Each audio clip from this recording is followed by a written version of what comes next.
Shalom Jemaat GB Citra Family. Sesaat lagi kita akan bersama-sama menyaksikan ibadah minggu ini. Tuhan Yesus memberkati.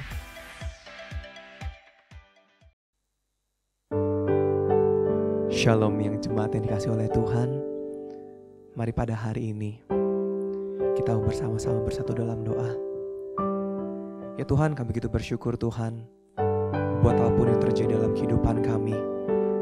Karena kami percaya Tuhan, walaupun mungkin kondisi terlihat sulit di luar sana, tapi Engkau Allah yang terus memampukan kami. Engkau Allah yang setia dalam kehidupan kami. Karena Tuhan, pada hari ini kami ingin mengucap syukur. Kami ingin menaikkan doa kami Tuhan. Kami ingin menaikkan pujian kami Bapa. Karena kami percaya Engkau Allah yang begitu baik dalam kehidupan kami.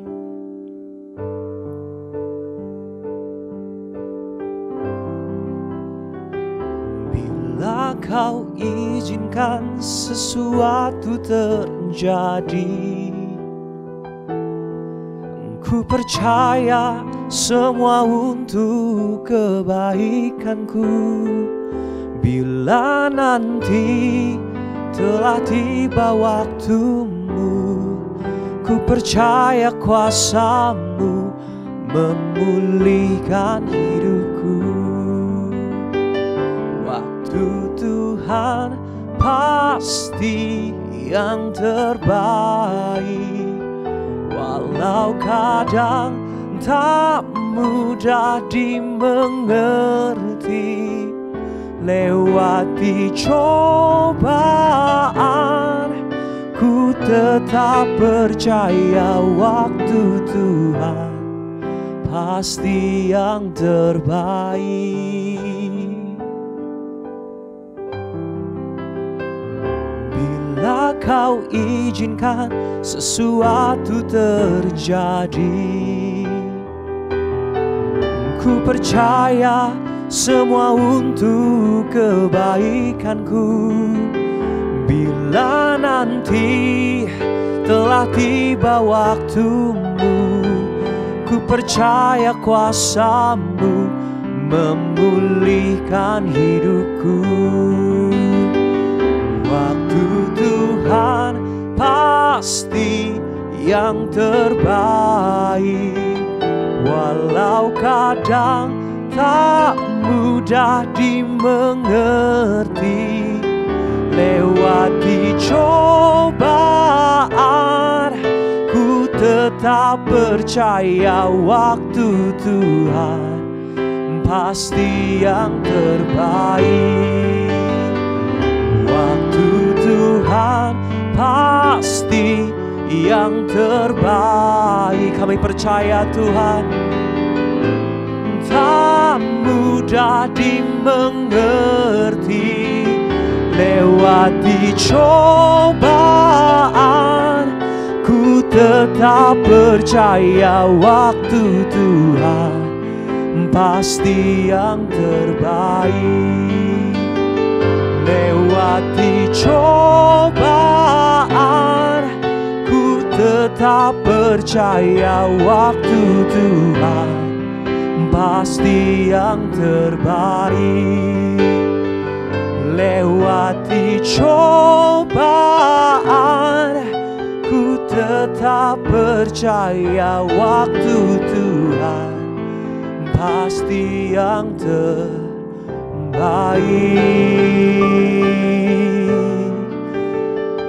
Kami percaya Tuhan, waktu-Mu yang terbaik.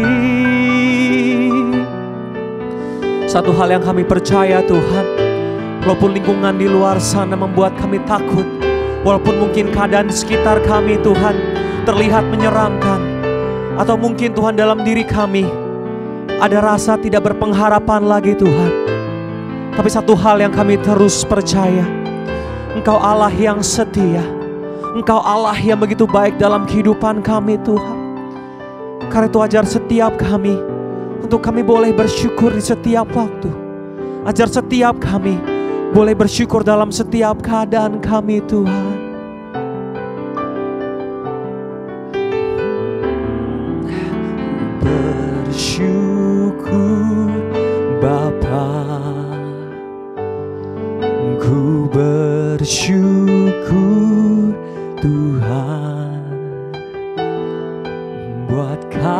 setiamu di dalam hidupku, ku bersyukur.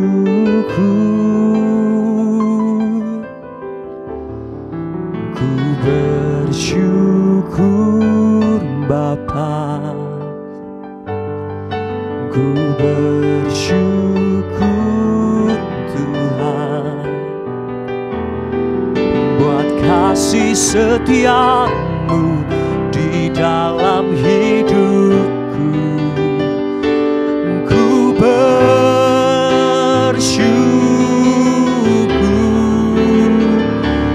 Tuhan. Dengan lebih lagi kita mau katakan, ku bersyukur Bapa, ku bersyukur Tuhan, buat kasih setiamu di dalam hidupku. Ku bersyukur, ku bersyukur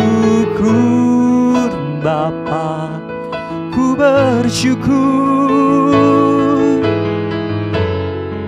Tuhan, buat kasih setiamu di dalam hidupku. Ku bersyukur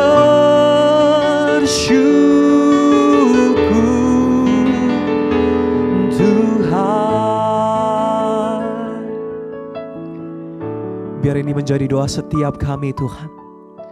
Biar ini boleh menjadi langkah iman kami. Apapun keadaan kami pada hari ini Tuhan, kami mau terus bersyukur. Karena kami percaya, sebesar apapun masalah di luar sana, Engkau Allah yang jauh lebih besar dibandingkan setiap permasalahan kami. Terima kasih Tuhan, terima kasih Bapak. Di dalam nama Tuhan Yesus Kristus kami telah berdoa dan mengucap syukur. Haleluya. Amin.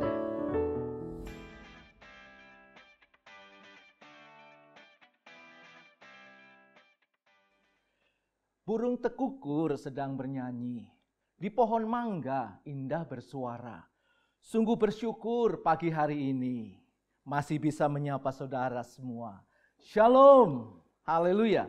Saudaraku yang dikasihi oleh Tuhan, mari kita membuka Alkitab kita di dalam 1 Petrus pasal 4 ayat yang ke-7. Demikian bunyi firman Tuhan, kesudahan segala sesuatu sudah dekat. Karena itu kuasailah dirimu dan jadilah tenang, supaya kamu dapat berdoa. Saudara-saudaraku yang dikasihi oleh Tuhan, sebenarnya apa yang terjadi hari-hari ini adalah merupakan penggenapan dari apa yang dikatakan oleh firman Tuhan tentang akhir zaman. Bahwa kedatangan Tuhan sudah hampir dekat.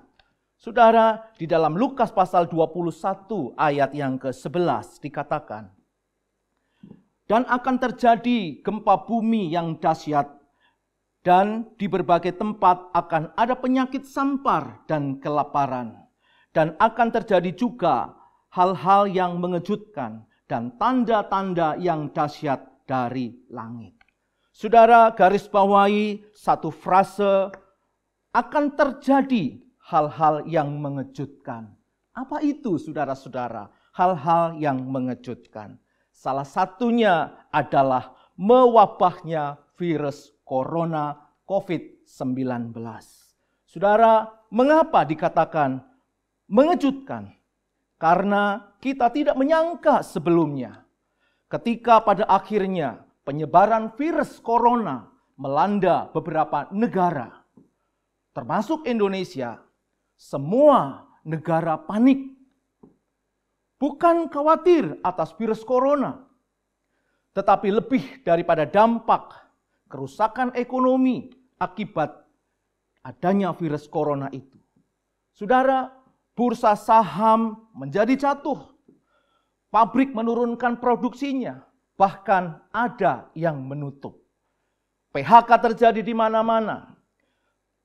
Bisnis pusat wisata terancam gulung tikar karena sepi wisatawan. Bandara menjadi sepi. Suasana mencekam terbentuk akibat pemberitaan-pemberitaan yang hoak dan lain sebagainya. Saudaraku yang dikasihi oleh Tuhan, dikatakan oleh firman Tuhan hal-hal yang mengejutkan. Karena penularannya begitu cepat dan menelan banyak korban. Saudaraku, banyak orang menjadi cemas, khawatir, takut, dan hidup tidak tenang. Saudara, hari-hari ini ketenangan menjadi barang langka. Saudara, seorang melakukan studi dalam rentang waktu 3.500 tahun. Ketika diselidiki, ternyata hanya ada 286 tahun mengalami kedamaian, mengalami ketenangan.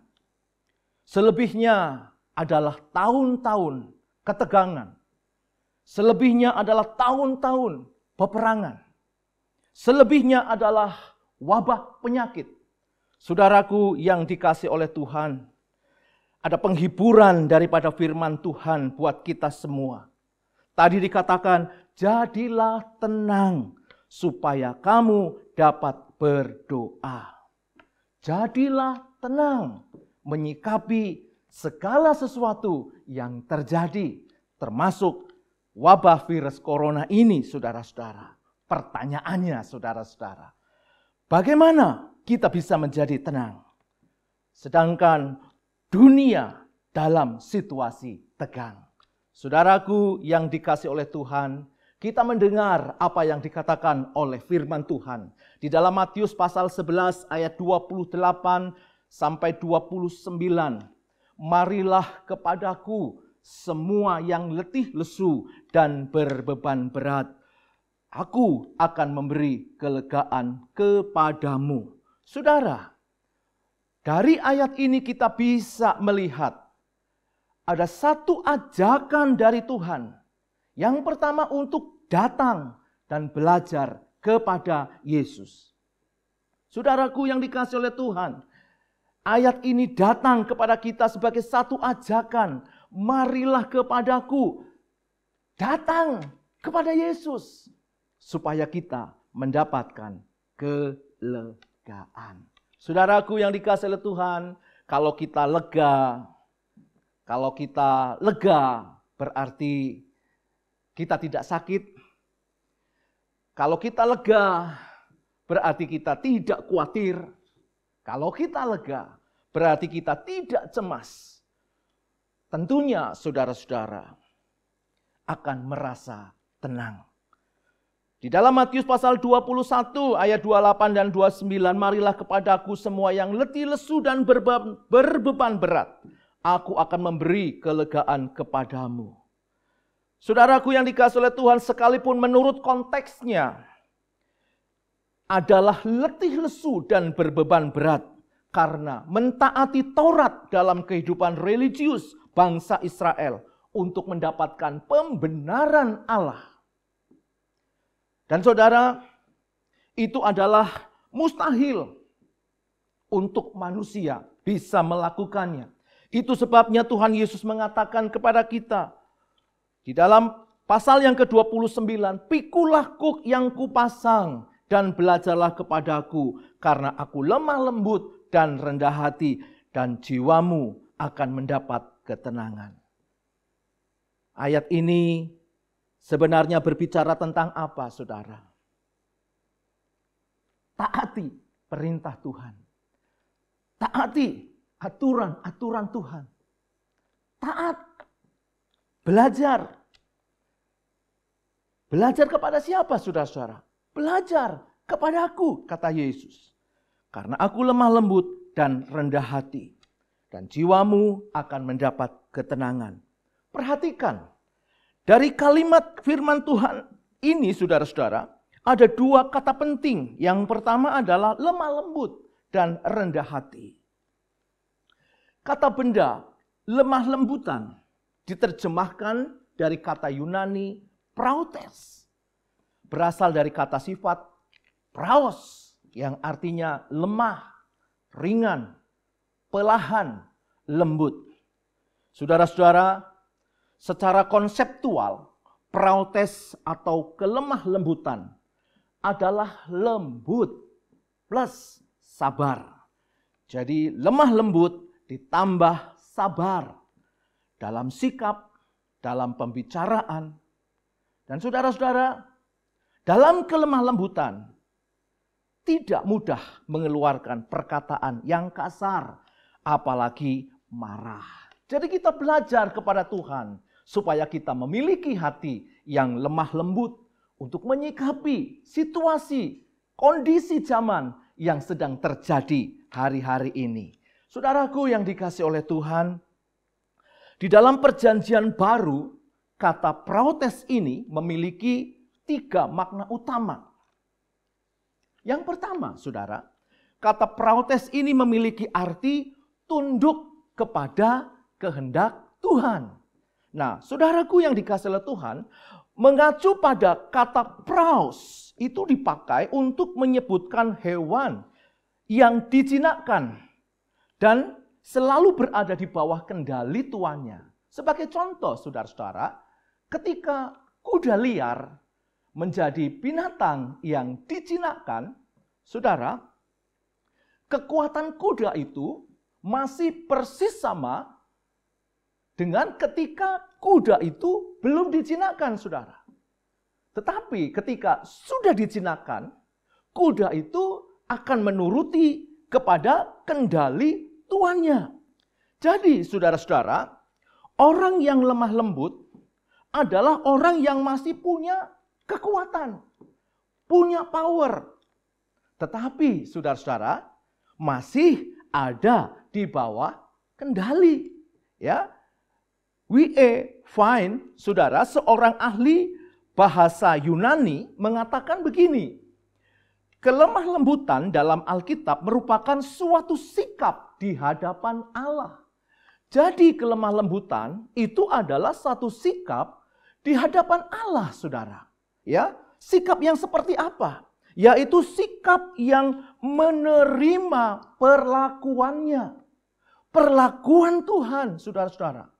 Jadi, saudara-saudara, terhadap perlakuan Tuhan, kita menerimanya sebagai satu kebaikan. Dan kita tidak boleh menolak. Kita tidak boleh menawarnya, saudara-saudara. Nah, saudaraku yang dikasihi oleh Tuhan, sebagai satu contoh, itu terdapat di dalam kehidupan Yesus Kristus ketika ada di Taman Getsemani. Tuhan Yesus Kristus melakukan kehendak Bapanya dengan penuh sukacita. Sekalipun secara manusia, saudara-saudara, Tuhan Yesus berdoa, Bapa, jika sekiranya mungkin, biarlah cawan ini lalu daripadaku. Saudara, Tuhan Yesus tidak menghendaki penderitaan, tidak menghendaki kematian. Saudara, tetapi kata Tuhan berikutnya, bukanlah kehendakku, melainkan kehendakmu. Dan saudara-saudara, Tuhan Yesus menjadi satu contoh. Tuhan Yesus melakukan kehendak Bapanya dengan penuh sukacita. Hal yang kedua, saudara-saudara. Arti kata praus itu adalah mau diajari. Ya, mau diajari. Dalam arti, saudara-saudara, dia tidak sombong untuk menerima pengajaran. Di dalam Mazmur pasal 25 ayat yang ke-9 dikatakan, saudara-saudara, ia membimbing orang-orang yang rendah hati menurut hukum, dan ia mengajarkan jalan-jalannya kepada orang-orang yang rendah hati. Saudaraku yang dikasihi oleh Tuhan, orang yang sombong sering menganggap dirinya sebagai orang yang super. Orang yang serba tahu. Orang yang serba mengerti. Dan menganggap orang yang lain tidak level dengan dirinya. Tetapi orang yang rendah hati tetap mau belajar. Termasuk belajar dari keadaan. Belajar dari kondisi saat ini yang sedang terjadi. Ketika ada nasihat, tidak boleh keluar rumah. Ya nurut, tidak keluar rumah. Saudara-saudara, Tidak boleh ibadah, ya nurut, tidak ibadah. Jangan menunjukkan, loh iman gua nih super. Saudaraku yang dikasihi oleh Tuhan, arti ketiga dari kata praus adalah lemah lembut. Saudara, Josh McDonald berkata, Allah tidak ingin mendengar dari kita sebuah nada yang menyinggung atau sepatah kata yang melukai hati orang lain. Saudara, sebenarnya apa yang dikatakan oleh Josh McDonald ini memberikan arahan kepada kita. Supaya apa, saudara-saudara? Orang yang lemah lembut itu perkataannya tidak menyakiti orang lain. Saudaraku yang dikasihi oleh Tuhan, kadang-kadang kita sering berkata atau kita pernah mendengar ada orang berkata, orang itu cuma jahat di mulutnya aja, hatinya mah baik. Saudara, kita melihat di dalam Matius pasal 15 ayat yang ke-18. Tetapi apa yang keluar dari mulut berasal dari hati. Dan itulah yang menajiskan orang. Saudaraku yang dikasihi oleh Tuhan, demikian tadi ada 3 hal tentang arti kata praus atau lemah lembut, saudara-saudara. Baiklah, kita mau belajar kata yang kedua, yaitu rendah hati.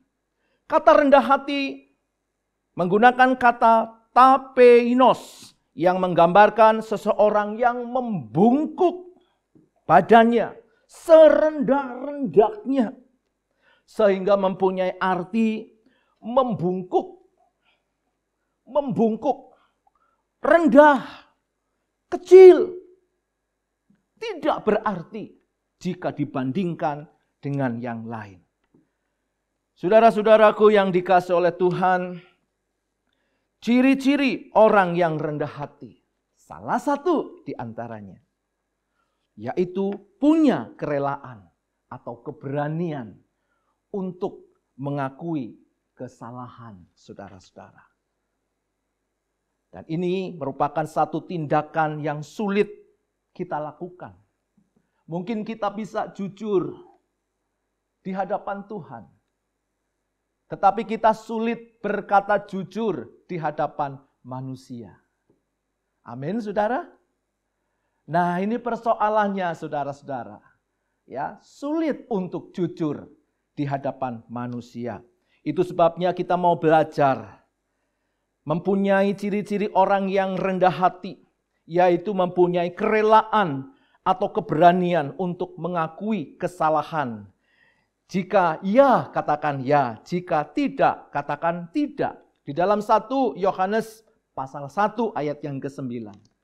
Jika kita mengaku dosa kita, maka Ia adalah setia dan adil, sehingga Ia akan mengampuni segala dosa kita dan menyucikan kita dari segala kejahatan. Saudaraku yang dikasihi oleh Tuhan, datanglah dan belajarlah pada Tuhan Yesus. Milikilah karakter Kristus, lemah lembut dan rendah hati.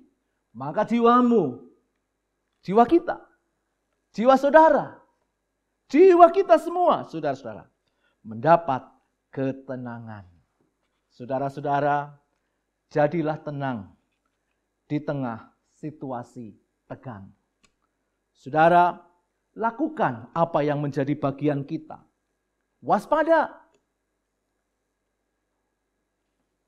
Jaga kebersihan. Makan makanan yang bergizi. Makan makanan yang sehat. Ikuti anjuran pemerintah. Selanjutnya, saudara, serahkan kepada Tuhan. Amin. Izinkan Tuhan untuk melakukan apa yang menjadi bagian Tuhan. Di dalam Filipi pasal 4 ayat yang ke-6, janganlah hendaknya kamu khawatir tentang apapun juga. Tetapi nyatakanlah dalam segala hal keinginanmu kepada Allah dalam doa dan permohonan dengan ucapan syukur. Artinya ketika kita sedang ada di dalam masalah, artinya kalau kita ada di dalam pergumulan, dalam ketakutan, di dalam kecemasan, baiklah kita menyatakan kepada Allah di dalam doa dan permohonan. Dan jangan lupa saudara-saudara, dengan ucapan syukur. Saudara, maka dilanjutkan ayat yang ke-7. Damai sejahtera Allah yang melampaui segala akal akan memelihara hati dan pikiranmu dalam Kristus Yesus.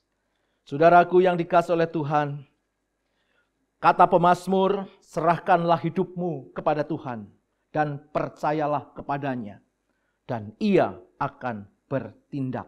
Mazmur pasal 37 ayat yang ke-5.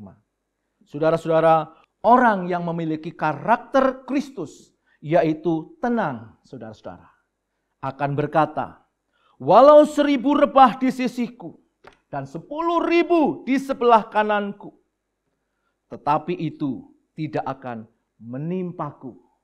Saudara-saudaraku yang dikasihi oleh Tuhan, demikianlah firman Tuhan, kiranya memberkati kita semua. Mari kita berdoa. Terima kasih Tuhan buat firman-Mu pagi hari ini yang sudah menguatkan setiap kami. Kami berdoa buat setiap jemaat-Mu. Tolong mereka, berkati hidup mereka.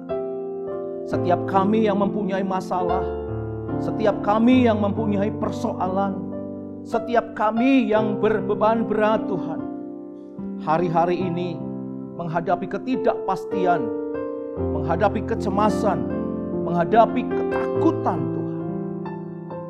Kiranya Tuhan menolong. Tuhan menolong mereka. Kami juga berdoa buat pemimpin bangsa kami. Kami juga berdoa secara keseluruhan untuk bangsa Indonesia ya Tuhan. Tolonglah kami semua untuk menghadapi wabah virus corona ini. Lindungilah kami semua ya Tuhan. Karena hanya Tuhanlah yang mampu menolong kami. Karena hanya Tuhanlah yang mampu bertindak. Kami sangat kecil, kami terbatas, kami tidak mampu berbuat apa-apa Tuhan. Karena kami percaya, karena Engkaulah Tuhan penolong kami. Terima kasih Tuhan. Di dalam nama Tuhan Yesus, mari saudaraku yang dikasihi oleh Tuhan, arahkan hatimu dan angkat kedua tanganmu kepada Tuhan, sumber segala berkat. Tuhan memberkatimu dengan kekuatan. Tuhan memberkatimu dengan kesehatan. Tuhan memberkatimu dengan kecakapan untuk menanggung segala perkara. Tuhan memberkati dimanapun engkau berada. Saudara-saudara, terimalah berkat dari Bapa di surga. Limpah rahmat kasih setia di dalam pengasihan putranya yang tunggal, Tuhan Yesus Kristus, serta persekutuan dengan Allah Roh Kudus tetap menyertai kita mulai pagi hari ini sampai Maranatha, Tuhan datang kembali. Di dalam nama Tuhan Yesus. Haleluya. Amin.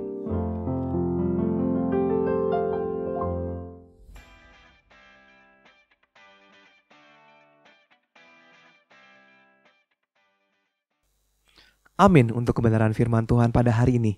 Dan pertama-tama kami mengucapkan terima kasih kepada Bapak Pendeta Handok Pranoto yang sudah menjadi saluran berkat di tempat ini. Tuhan Yesus memberkati. Dan juga mengikuti himbauan dari pemerintah, maka aktivitas gereja GBI Citra Family akan ditiadakan terlebih dahulu sampai dengan informasi lebih lanjut. Dan demikianlah ibadah pada hari ini. Selamat berhari Minggu. Tuhan Yesus memberkati.